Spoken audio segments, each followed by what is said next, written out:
오늘은 하나님의 언어로 축복하라 라는 제목으로 함께 말씀을 나누겠습니다. 그래서 먼저 지난 수요일 이야기를 안 할 수가 없습니다.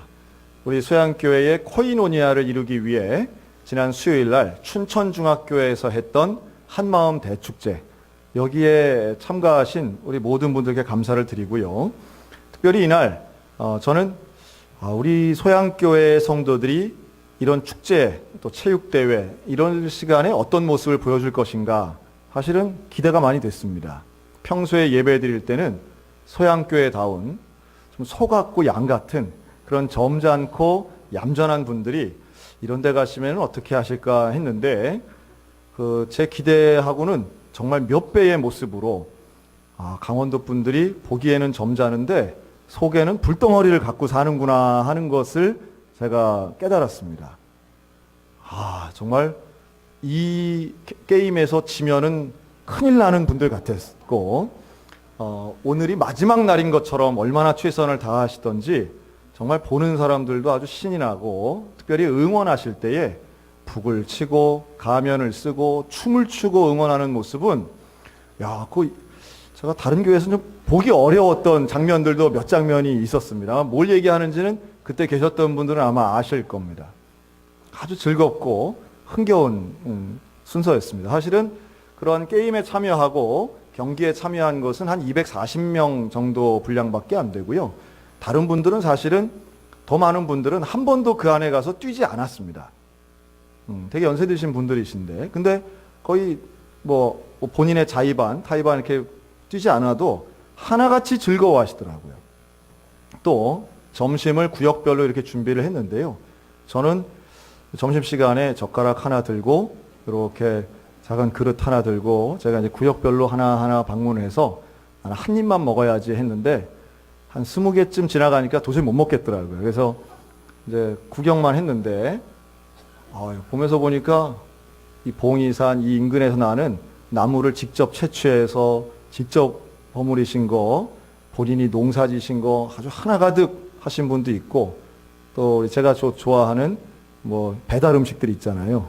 치킨, 피자 이런 거 드시는 분들도 많았고, 그런데 어떤 구역은 보니까 이 닭갈비를 이렇게 해서 드시는 데들이 있고 춘천이구나 하는 생각이 들었고요. 또 어느 구역 가니까 진짜 숯불갈비집에서 쓰는 그 전문 불판, 이걸 갖고 오셔가지고 삼겹살 구워 드시는 구역도 봤는데, 단연 1위는 제가 본 중에 제일 특별했던 데는 그 집에서 쓰는 전기밥솥을 가지고 오셔가지고 그 마당에서 그걸 어디다 꽂아가지고 그걸 밥을 해서 드시는 구역이 있었어요. 대단했습니다. 아주 참 대단하다. 그러면서 모여서 식사하는 게 즐겁고 또 함께 뛰는 것도 노래하는 것도 다 즐거운데, 제가 참 감사했던 것은요, 그 중에 누구도 불평이나 부정적인 말을 하시지 않고 참 잘했다, 고맙다, 맛있다, 예쁘다, 이런 축복의 말이 가득한 시간이 얼마나 감사했는지 몰라요. 이름을 잘 모르는 사람들 만나서 서로 교제하고, 그날 저는 참 감사했던 게 어떤 분 그러시더라고요. 목사님, 저는 지금까지 교회 오면 예배만 드렸는데 지난주일 목사님 말씀 듣고 처음 한번 와봤는데 어땠을까요? 뻘쭘할 줄 알았는데 좋았다는 거예요. 너무 좋고 감사하고 기쁘더라는 거예요. 여러분, 예배도 즐겁지만 코이노니아도 즐겁고 그 모든 것이 하나님의 은혜인 줄로 믿습니다.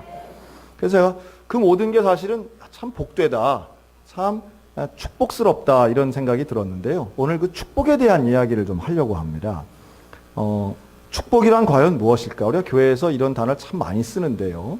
이 축복은 이름만 들어도, 그 명칭만 들어도 사실은 우리 마음에 좀 기쁜 마음이 좀 들죠. 누구에게 축복받는다, 누구를 축복한다, 이 말 자체가 우리 삶에 있어서 참 중요한 부분이다 하는 생각이 들어요.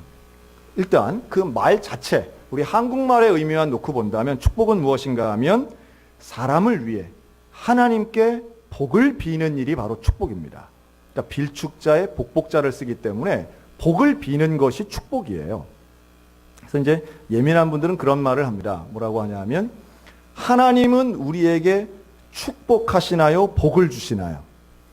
하나님은 우리에게 복을 주시는 분. 왜냐하면 축복은 복을 비는 일이기 때문에 하나님은 누구에게 복을 빌지 않잖아요. 하나님 복을 주시는 분. 여러분 이거 알고만 있으면 됩니다.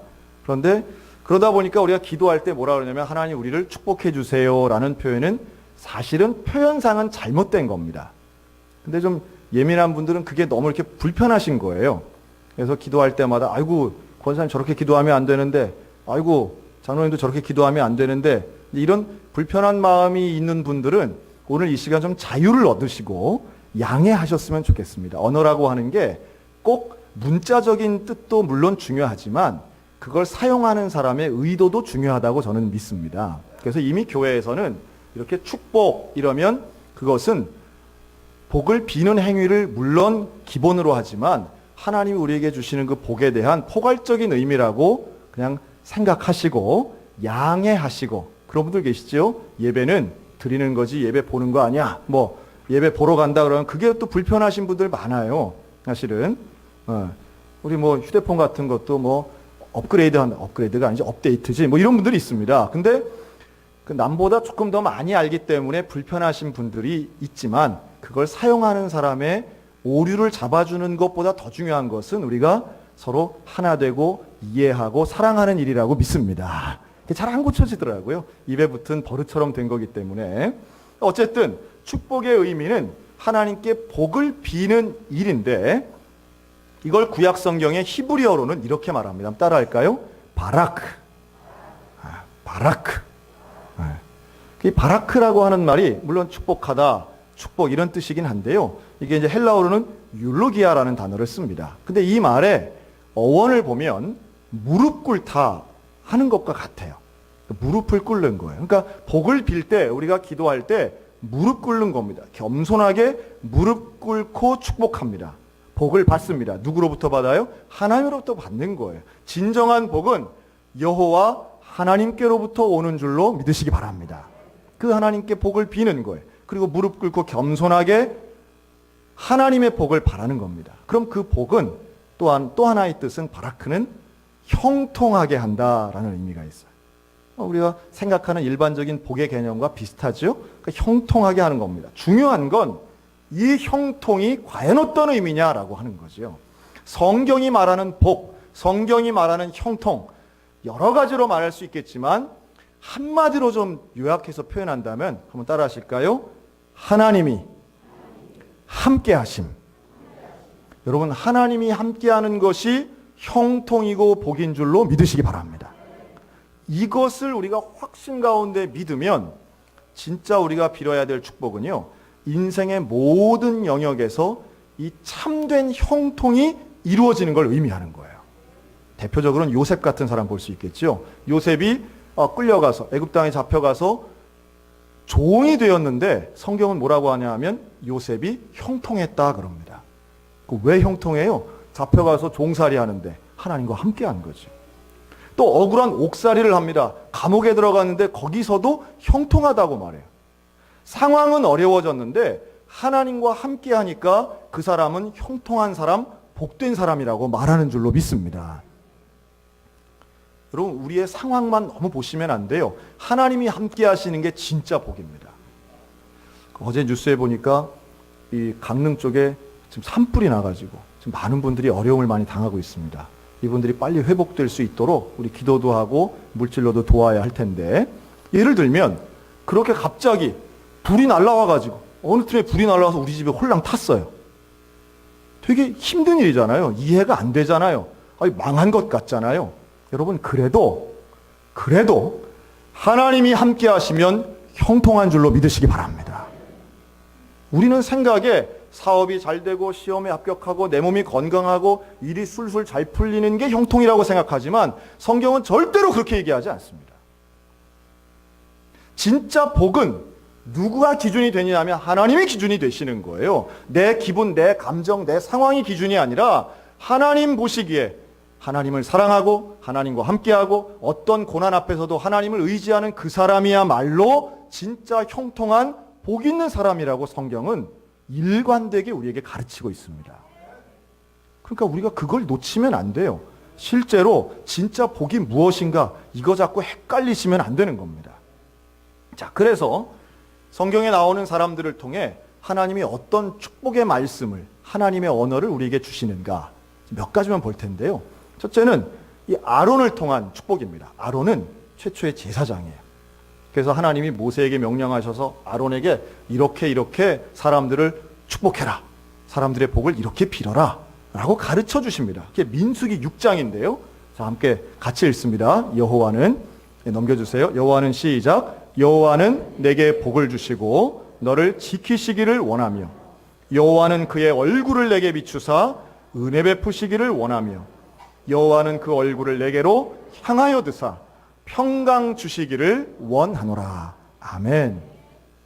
이게 대표적인 축복의 말씀이고 축복의 기도입니다. 복을 비는 거예요. 그런데 이 내용 어디에도 건강하게 해달라, 돈 많이 달라, 출세하게 해달라 이런 얘기가 없어요. 여기에는 한마디로 너를 지키기를 원하시고, 누가요? 하나님이. 여호와가 그의 얼굴을 내게 비추신다는 거예요. 하나님이 나를 보신다는 거죠. 하나님이 나와 함께 하시고 나와 대면하시고 나와 대화하시고 나와 동행하는 것, 그 복을 비는 겁니다. 그러면 결과적으로는 하나님이 나를 쳐다보시고 나와 함께 하시고 이것을 내가 믿을 때에 우리가 경험하는 복이 바로 평강인 줄로 믿으시기 바랍니다. 이게 샬롬이에요. 하나님이 우리와 함께 할 때 이 평강을 누리는 거예요. 세상이 줄 수 없는 그 평강, 그것이 하나님과 함께하는 형통한 사람이 누리는 복인 줄로 믿습니다. 대한민국이 50년 전보다 100배 부자가 됐어요. 100배 부자가 됐는데 국민소득 기준으로. 근데 여러분, 우리는 더 행복한가요? 더 평강을 누리고 있나요? 우리는 지금보다 경제가 발전하면 더 행복해질 거라고 좀 이상한 착각을 하고 있어요. 그러나 행복은, 그건 인간적인 단어라면 성경적 단어 평강은 상황이나 소유나 물질과는 그렇게 긴밀한 관계가 별로 없어요. 하나님이 함께 하시면 가난한 가운데에도 배고픈 가운데에도 평강을 누릴 수 있고요. 하나님이 계시지 않으면 세상에서 제일 큰 부자라 해도 불안과 두려움과 걱정과 염려와 근심 때문에 살 수 없고 잠이 안 오는 그런 불안증에 시달리는 거 우리는 많이 보지 않습니까? 우리가 정말로 구해야 할 놀라운 복, 놀라운 형통은 하나님과 함께하는 것입니다. 여러분, 이런 축복의 언어를 가지고 자녀들을 축복하시기를 주님의 이름으로 권면합니다. 자, 또 신약에 볼까요? 신약에 보면 오늘 본문이에요. 오늘 본문에 보면 예수님에 대한 말씀이 나오는데 당시에 사람들이 세례를 받기 위해서 다 몰려옵니다. 예수님도 세례 받으셨어요. 누구한테 세례 받으셨어요? 세례 요한에게 세례 받으셨습니다. 요단강에서 세례 받으셨는데요. 이 그림은 요즘에 약식례처럼 하지만 실제로는 이런 그림이 아니라 예수님이 침례 받으십니다. 요단강에 확 들어가시는 거죠. 그런데 놀라운 건 이 세례를 받으시는 예수님, 이 시간에 성령이 임하십니다. 비둘기의 형체를 가진 성령이 강림하시고 하늘이 열리며 하나님의 소리가 들려요. 뭐라고 들립니까? 따라하시기 바라요. 너는 내 사랑하는 아들이라. 내가 너를 기뻐하노라. 아멘. 야, 저는 이 구절을 읽는데 제 가슴이 다 뭉클하더라고요. 하나님이 예수님에게 하신 말씀이에요. 하늘로부터 소리가 나는데 너는 내 사랑하는 아들이다. 내가 너를 기뻐하노라. 제가 한번 상상을 해봤어요. 예수님이 태어나시고 성경에 나오지 않지만 10대 시절, 20대 시절을 지나시지 않았겠어요? 그런데 지나면서 나는 누구인가? 내가 메시아로 이 땅 가운데 와서 사람들의 죄를 대신 지고 죽어야 되는데 이 메시아의 자기 확신, 메시아적 정신, 여기에 대해서 예수님이 고민이 없었다면 아마 거짓말일 겁니다. 나중에 십자가를 치실 때도 땀방울이 핏방울 되도록 기도하며 하나님 앞에 매달렸던 예수님이시기 때문에 자기 자신에 대한 정체성, 여기에 대해서 예수님 당연히 기도하고 고민하셨을 거예요. 그런데 이 세례받는 이곳에서 하늘의 문이 열리며 하나님 말씀하십니다. 너는 나의 사랑하는 아들이다. 여러분, 이 말씀이 예수님에게는 놀라운 축복이었는 줄로 믿습니다. 다른 말로 하면요, 예수님도 복이 필요했던 거예요. 예수님도 하나님의 말씀이 필요했던 분인 거예요. 여기 있는 저나 여러분, 그 어떤 누구도 하나님의 복이 필요 없는 사람은 한 명도 없습니다. 제가 이걸 가정에 한번 생각해 봤어요. 우리 가정이 어떨까? 여러분, 가정에 사랑이 있어요, 없어요? 사실은 가정에 사랑이 있습니다. 자기 자식을 사랑하지 않는 부모는 없어요. 가족들이 서로 사랑하지 않는 가족은 없습니다. 다 사랑합니다. 그런데 문제는 뭐냐 하면 사랑은 충분한데 뭐가 부족하냐 하면 축복이 부족한 것 같다는 거예요. 사랑하는 마음은 있어요. 그런데 이 사랑을 어떻게 표현하느냐, 상대방을 어떻게 축복하느냐, 이거는 다 다르더라는 거예요. 나는 아들을 위해서 한 이야기인데 아들은 그게 평생의 상처가 되더라는 거예요. 다 너 잘 되라고 하는 거야. 그런데 기껏 나오는, 그러려고 날 낳았어요? 이런 이상한, 너무 안타까운 상황들이 가정 가운데 얼마나 많으냐는 거예요.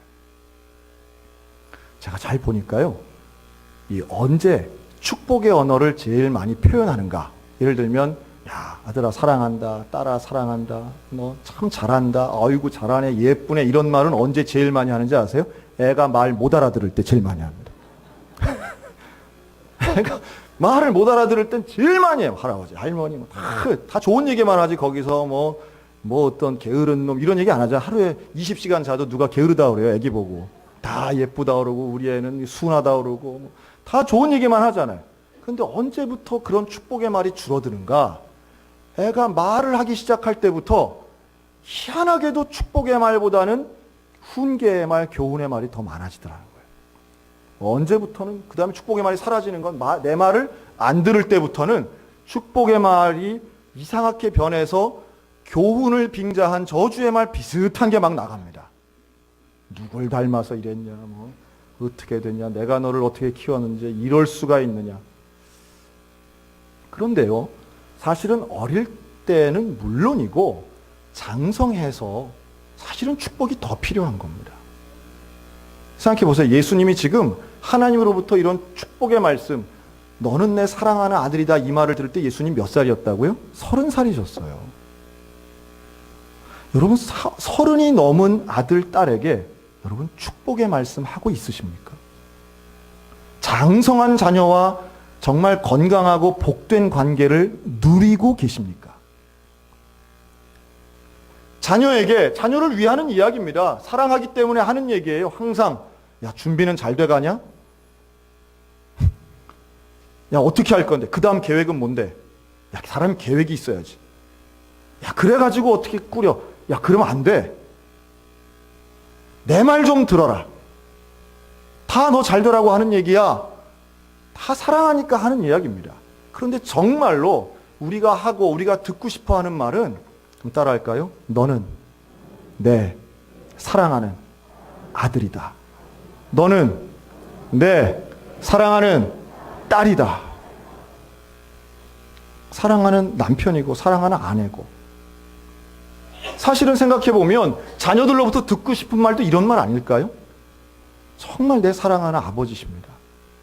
존경하고 사랑하는 엄마예요. 서로가 듣고 싶은데 절대로 안 하는 말이잖아요. 이렇게 얘기하면 목사님은 되게 잘하나 보네요 라고 생각하시는 1%들이 꼭 있더라고요. 저도 잘 못해요. 그래서 사실은 속상하고 죄송하죠. 의도적으로 하려고 애씁니다. 자녀들에게 잘했을 때 칭찬하는 거 누구에게나 쉽습니다. 그걸 또 남들한테는 더 크게 과장해서 자랑하잖아요. 잘못했을 때 지적하는 거 누구의 어떤 부모에게나 그건 다 있는 일입니다. 그런데 아무 일도 일어나지 않았을 때 내 자녀를 향하여 너는 내 사랑하는 아들이야. 장성한 그 자녀에게, 나보다도 더 크고 나보다도 더 많이 배운 그 아들, 딸에게 너는 나의 기쁨이야. 뭘 잘해서 기쁨이 아니라 네 존재 자체가 나에겐 기쁨이고 자랑이야. 좋은 직장에 들어가건 들어가지 않건 상관없어.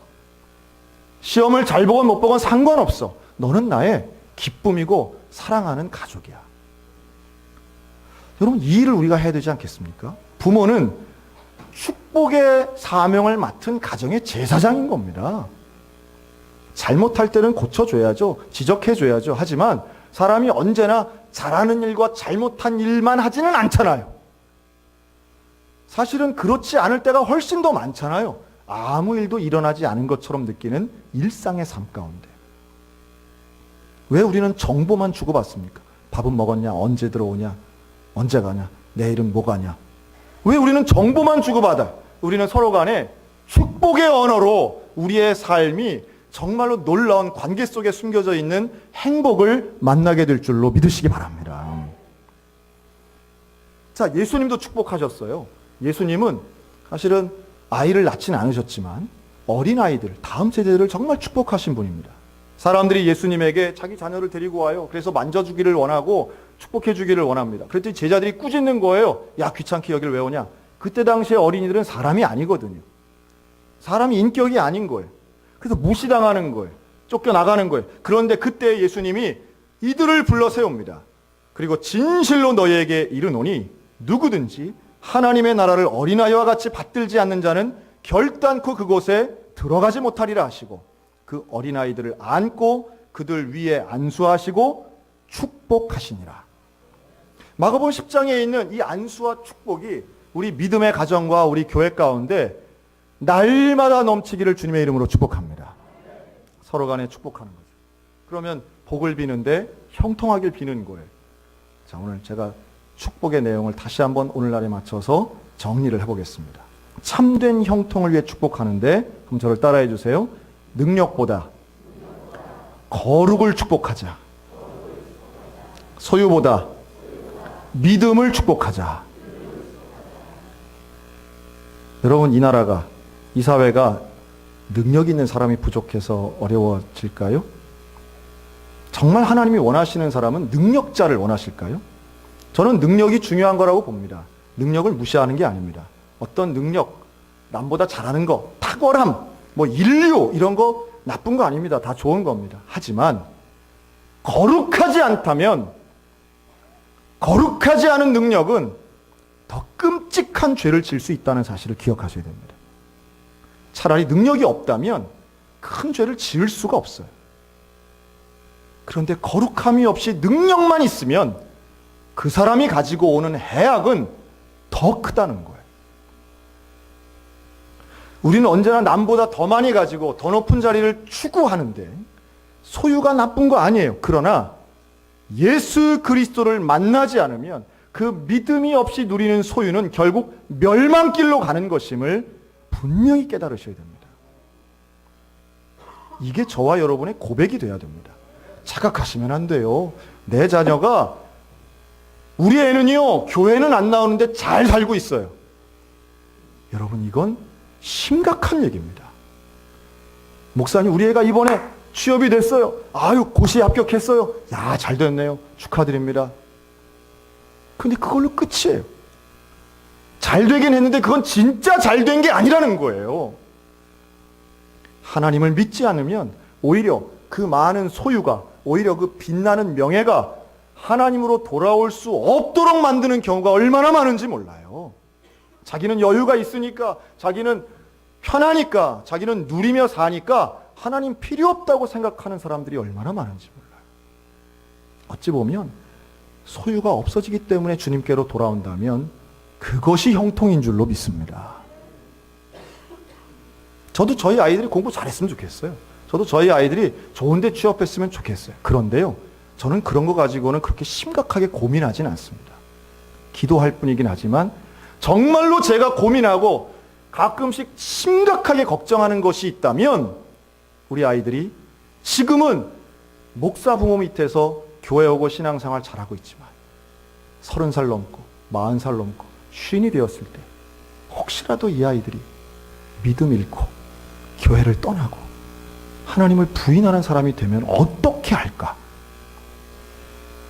저는 그런 걱정을 한번 생각하면 정말 잠이 안 옵니다. 무엇이 중요하고 무엇이 심각한 것인가를 우리가 다시 한번 새롭게 깨달아야 됩니다. 정말 축복해야 되는 내용이 무엇인가? 이 나라를 위한 축복이 무엇이고 공동체를 위한 축복이 무엇인가? 여러분 다시 한번 우리 가정이 거룩한 가정 되시기를 주님의 이름으로 축원합니다. 정말 예수 그리스도를 믿는 순결하고 성령 체험 나오는 성령을 체험하는 거룩한 고백이 있는 믿음의 가정들 다 되시기를 주님의 이름으로 간곡히 축원합니다. 그게 우리에게는 축복의 내용이 돼야 돼요. 이걸 위해서 기도해야 됩니다. 이거 위해 기도해야 됩니다. 간절히 기도해야 됩니다. 여러분 언제 기도할까요? 자, 우리 옆 사람 보고 내일부터 오전 5시 특별 새벽 기도회. 제가 늘 얘기하죠. 하여튼 이번 주에는 우리 자주 만나는 거예요. 춘천 중학교에서도 만나고 내일부터는 우리 여기서 만나는 겁니다. 그런데 특별 새벽 기도회는 누구를 위한 기도회일까요? 사실 저는 특별 기도회건 안 특별 기도회건 새벽 예배를 해요, 안 해요? 합니다, 저는. 근데 굳이 특별이라고 붙은 것은 자, 옆 사람 보고 저인 것 같습니다. 저한테 하는 얘기 같아요. 기왕이면 우리 함께 좀 나오시면 좋겠어요. 우리가 기도해야 할 간절한 제목들이 있지 않겠습니까? 우리 자녀들, 가족들, 우리 가정을 위해서 기도하고 또 대한민국 위해서 기도해야 됩니다. 그렇게 기도할 때에 거룩의 역사가 또 우리 가운데 놀라운 믿음의 능력이 발휘되게 될 줄로 믿습니다.